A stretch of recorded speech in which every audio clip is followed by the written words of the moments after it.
acompanha aqui agora. Mariana, com a palavra aí. Vamos lá. É melhor aqui, Cidinho? É melhor aqui? Vamos lá.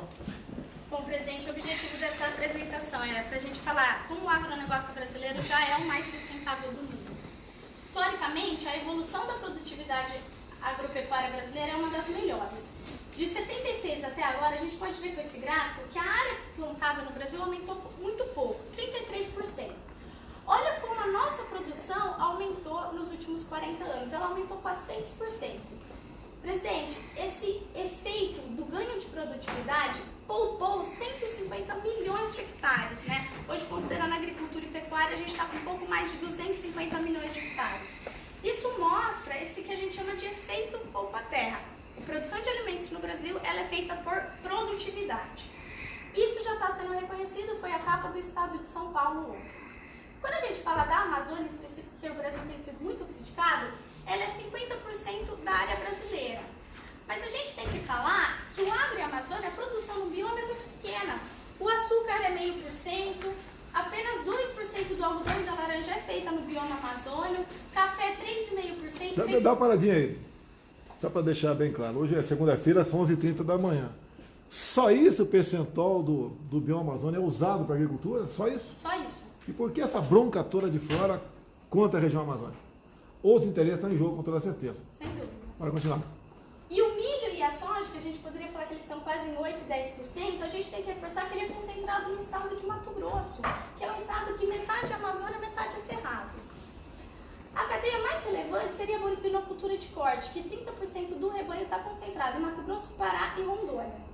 Eu comentei com o senhor, presidente, eu sou pecuarista no norte de Mato Grosso e a pecuária lá está fazendo um trabalho de muita sustentabilidade. Aqui é uma reflexão, se vale a pena a gente incentivar a abertura de novas áreas para a produção de carne bovina. Essas são fotos que eu tirei. Tem algumas regiões que não tem nem estrada. E o seu governo, presidente, eu trago esse abraço aos produtores daquela região, tem feito um trabalho fundamental na melhora de estrada. Deixa eu aproveitar aqui. BR-63. BR-63. Está previsto, juntamente com o ministro Tarcísio, da infraestrutura, nós visitarmos a área, né? E inaugurar, agora em janeiro. Dá para ter um churrasquinho de graça para a gente ir lá? Então, vamos lá então. Pessoal do 63 aí, Mato Grosso, churrasquinho aí em janeiro, hein? Valeu. Presidente, aqui a gente tem que lembrar, inclusive para os jornalistas que estão tanto criticando a Amazônia, que 90% dos produtores no bioma são produtores pequenos, que têm até 4 módulos fiscais. Então a nossa reflexão, junto com a reflexão da ministra Tereza Cristina, é que a gente vai pôr esses produtores para produzir commodity, ou a gente tem que ter uma estratégia para bioeconomia, com produtos de valor agregado, valorizar e nos apropriarmos de alguns recursos que estão sendo roubados da nossa Amazônia. A pecuária melhorou, mas a produtividade ainda é muito baixa. E aí, quando a gente olha para a produtividade, a pergunta é: como é que o Brasil vai produzir uma carne mais barata? Isso mostra a evolução dos preços e mostra que o pico de preço, a ministra Tereza Cristina está fazendo um trabalho belíssimo em abrir mercado, o pico do preço veio do trabalho da senhora e também do pico da entre-safra. Hoje, 90% do gado é abatido terminado a pasto. Então, presidente, a gente tem estratégias para uma pecuária mais sustentável que aumenta a produção no período da entre-safra e evita esses picos de preço. E uma dessas tecnologias é o Plano ABC, que é o Plano de Agricultura de Baixa Emissão de Carbono. Ele é uma estratégia para a gente produzir alimentos mais baratos e de mais qualidade. Plano ABC, novamente, a mídia isso não reporta, é o maior plano do mundo de agricultura de baixa emissão de carbono. São 50 anos de pesquisa, presidente. Que país no mundo que consegue plantar o milho, a braquiária junto, faz a colheita do milho e a gente tem o capim vindo verde dessa forma? Ele tem 7 programas, eu vou apresentar os resultados dos 7 ao final, presidente, mas eu escolhi 2 em especial: recuperação de pastagem degradada e integração lavoura-pecuária. Por que esses 2 programas são tão relevantes para o Brasil? Essa é a ocupação dos 851 milhões de hectares do Brasil. Presidente, 51% é floresta intacta. E aqui a gente tem que ressaltar o papel do produtor rural, que 13% da vegetação nativa que é mantida é feita dentro da propriedade rural. O Brasil tem o Código Florestal mais exigente do mundo também. Um produtor no bioma Amazônia, se ele tem 100 hectares, ele produz em só 20, porque os outros 80 é reserva legal. Mas o Brasil é o maior produtor do mundo de muitas commodities e grande exportador, utilizando apenas 29% do seu território. E se eu fizer a conta da área produtiva, tirando aquilo que é floresta e reserva, as áreas de pastagem são 60% da área produtiva do Brasil. Presidente, aqui nós temos uma produção de um animal por hectare e aqui uma média de produtividade de 50 quilos de carne. Nesse pasto bem manejado, a gente pode chegar a mais de 5 animais e mais de 500 quilos de carne. Bem manejado, está dizendo com irrigação? Não, aqui é manejo de pastagem, calcário, adubação, pasto rotacionado. Descanso de pasto. Descanso, integração. Você passa de 50 quilos para 500, 10 vezes mais. O que eu costumo falar, presidente, eu como pecuarista, é que aqui é o pecuarista entender que o pasto é uma cultura agrícola, que ele tem que fazer os mesmos manejos da soja, do milho. Aqui é um pecuarista que ele semeou o pasto há 10, 20 anos atrás e nunca mais fez um tratamento, né? Então assim não tem produtividade. E a minha área de pesquisa é justamente quanto é que custa. Presidente, produzir nessa área custa R$160 por arroba, de acordo com os dados do IMEA e do CPE. Aqui, eu vou apresentar no final um caso real da Fazenda Santa Brígida, que você chega a R$70 por arroba. Eu, na minha propriedade, produzo a menos de R$100. Então, a gente pensar na tecnologia de manejo de pastagem é produzir uma carne mais barata. E o Brasil está dando um show, presidente. A meta até 2020 era recuperar 15 milhões de hectares e só em pastagem já foram recuperados 32 milhões de hectares. 213%. 213%. Que país fez isso? Ao final eu vou mostrar um comparativo entre países, considerando todas as tecnologias, presidente. Nós já recuperamos 1,5 vezes o território da Alemanha. Essa foto eu tirei em julho, lá próximo a Campo Grande, mas ela cada vez menos ela é a realidade. Precisava ser próximo a Campo Grande. Mas...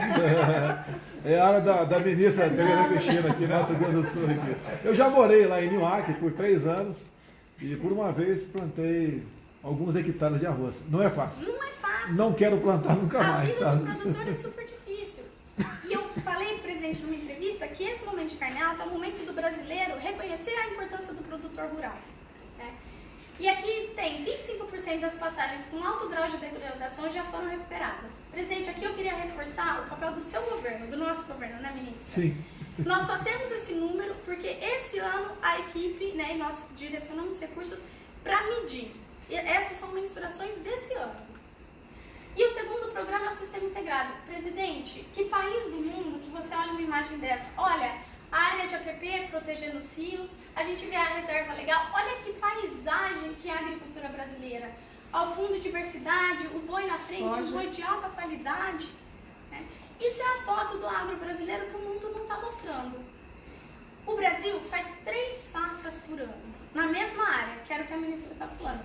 Em outubro, presidente, a gente planta a soja. Depois de 90 a 120 dias, a gente colhe a soja. Olha essa foto, presidente, isso é proteção de solo. A infiltração dessa água seja ser comparado com uma área de vegetação nativa. Eu estou protegendo o solo, eu estou fixando carbono. Eu fiz o plantio direto. Chegou fevereiro, eu colhi a soja, eu planto milho junto com a braquiária. Eu colhi o milho em maio, olha a qualidade da minha pastagem. Eu conheço produtores que têm essa qualidade de pastagem até quase meados de setembro. De novo, todas as fotos a gente vê a vegetação ao fundo. E se nós fizermos o programa de irrigação que o seu governo quer fazer, nós vamos ter a 4ª safra, presidente. 4 safras por ano? 4 safras por ano na mesma área. O pessoal lá fora tem que fazer muita campanha contra o Brasil, né? Dizer que estamos tocando fogo na Amazônia, que estamos aí derrubando matas à vontade, jogando óleo no mar, tem que fazer muita campanha contra o Brasil. Mas a grande parte dos países não entraram nessa. Uma minoria que teima nessa tecla para tentar tirar aí o mercado nosso aí fora. Presidente, existe um desconhecimento enorme sobre o Brasil. Um país como o nosso, de dimensão continental, que nós temos colheitas, plantios e colheitas o ano inteiro, pelo tamanho e pela diversidade do nosso clima, talvez por esse tamanho continental. Vai, Mariana. Bom, e aqui, presidente, isso ilustra, é uma foto aérea de Brasília no mês de julho. Brasília está seca. Olha essa área, essa inclusive é lá em Terenos, uma área de integração lavoura-pecuária, aqui era soja, entrou a pastagem, não tem irrigação. Olha a altura do pasto, essa foto eu que tirei dia 26 de julho. Olha o potencial da nossa produtividade de produzir carne mais barata e de qualidade. Presidente, de fato, o senhor e todo mundo já está comendo uma carne mais mole. A gente deixou aquela carne dura. Animais em Mato Grosso, em 2003, eles não eram nada do abate. Hoje, 17% do abate do estado de Mato Grosso já são animais jovens de até 2 anos, com uma carne de mais qualidade, mais sustentável. Presidente, a gente tem potencial de fazer 100% dos animais até 2 anos. O Brasil tem potencial sem derrubar uma árvore.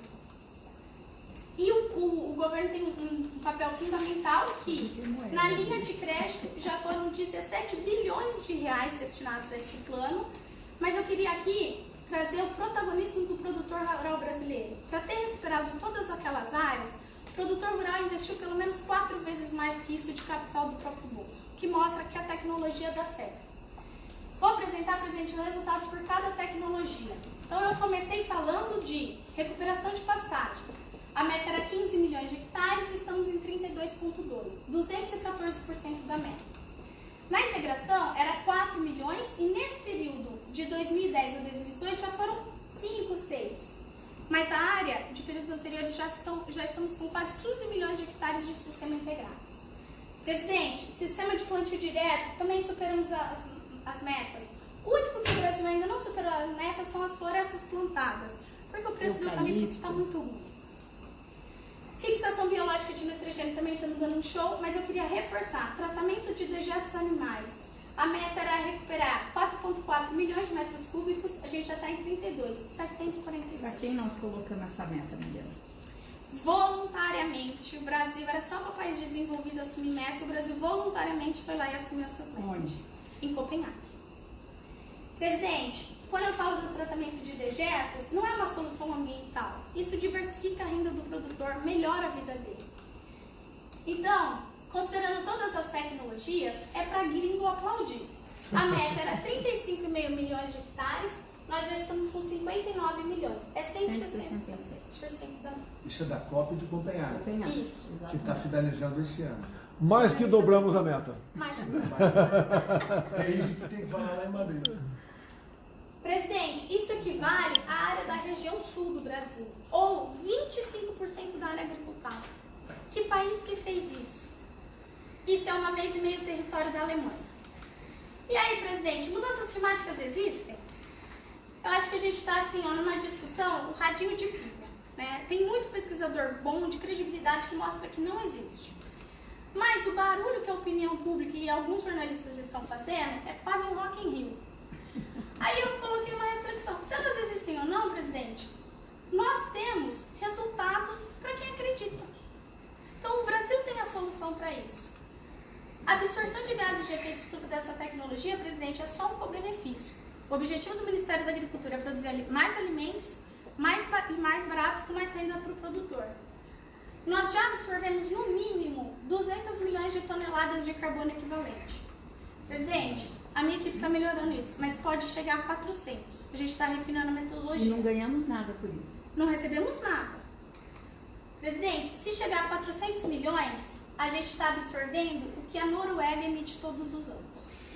Então, de fato, hoje a gente já absorve 50% das emissões da Noruega. Noruega é um dos países mais ativos, né, contra o Brasil. Sim. Prossiga aí. Presidente, eu sou pesquisadora, eu falo pra mim porque eu tenho uma alma de pesquisadora. Isso é a capa da revista científica Nature Climate Change. Então, eles mostram que se houver, desconsiderando a questão das emissões por mudança de uso de terra, se o aumento da produção for com aumento de produtividade, a produção de carne bovina brasileira pode diminuir as emissões de gases de efeito estufa. Aqui eu fiz uma simulação que, inclusive, o Basílio e a Melissa me pediram ontem. Hoje, o consumo de carne no mundo é de 10 quilos por pessoa ano. Se a pecuária de corte, aqui é um levantamento real do Vale da Pecuária, né? Então, o que a gente pegou? As top 25% das propriedades que mais têm produtividade. Intensifica. A gente sai, só o Brasil, sai de 10 quilos para quase 15 quilos de oferta mundial, presidente. Se a gente chegasse na top 1% de produtividade, o Brasil poderia oferecer para o mundo quase 60 quilos de carne bovina de produtividade ano. Isso mostra que esse cenário futuro da FAO de precisar de 70% mais alimentos e de carne, o Brasil pode atender isso sem derrubar uma árvore. Por que o produtor investe nessas tecnologias? Vou dar um caso real. Olha essa imagem, eu vejo sem proteção da vegetação ao redor, vejo solo exposto, erosão. Essa propriedade em 2006 tinha R$200 de prejuízo por hectare ano. Infelizmente essa é a realidade muito pecuarista no Brasil e gerava 3 empregos. Essa é a foto da Santa Brígida em 2017. Então a gente vê uma diversidade de produção, eu consigo ver já uma estrutura de confinamento ao fundo. Hoje eles têm R$ 2.750 de lucro por hectare ano, que mostra que as tecnologias geram renda para o produtor e gera 28 empregos na mesma área, presidente. Quanto custa? Eu já falei no slide anterior. Esse custa R$160. Um sistema intensificado custa muito menos. Por que o produtor aumenta a renda, né? Porque ele diminui o custo e ele aumenta o volume de carne que ele produz na mesma área. Então, presidente, já chegando ao final, quando eu olho entre essas duas imagens, nós estamos falando de mais produção, mais renda, menor risco para o produtor, porque ele está diversificando a sua produção, alimentos mais baratos, isso afeta a inflação, né? A gente sabe que quase metade da população brasileira ganha até um salário mínimo, gasta boa parte da sua renda em consumo, e mais benefícios sociais. Um co-benefício de tudo isso é a conservação ambiental. O Brasil tem uma estratégia para o futuro, o mundo vai demandar 70% mais alimentos e 40% mais água. Presidente, uma agricultura bem manejada, como no caso da integração lavoura-pecuária, a infiltração de água no solo se compara de uma mata nativa. Como os ingleses gostam, a nossa agricultura é Nature-Based Solutions. As soluções são baseadas na natureza. A gente está produzindo alimentos imitando a natureza. Então, por fim, o agro brasileiro não precisa desmatar para aumentar sua produção, isso tem que ser reforçado para o mundo. Aumentar a produção via aumento de produtividade, produz alimentos de mais qualidade e com menor preço, gera mais renda para o produtor, e o Brasil é a maior potência agroambiental do mundo. E eu encerro a minha fala abrindo para a ministra que eu escolhi essa imagem porque tudo que eu falei do nosso potencial, a gente nem falou de irrigação, né, ministra? Hoje o Brasil, presidente, ele irriga 7 milhões de hectares. Essa é a área irrigada apenas de Nebraska e Califórnia. A Índia irriga 70 milhões, 10 vezes mais.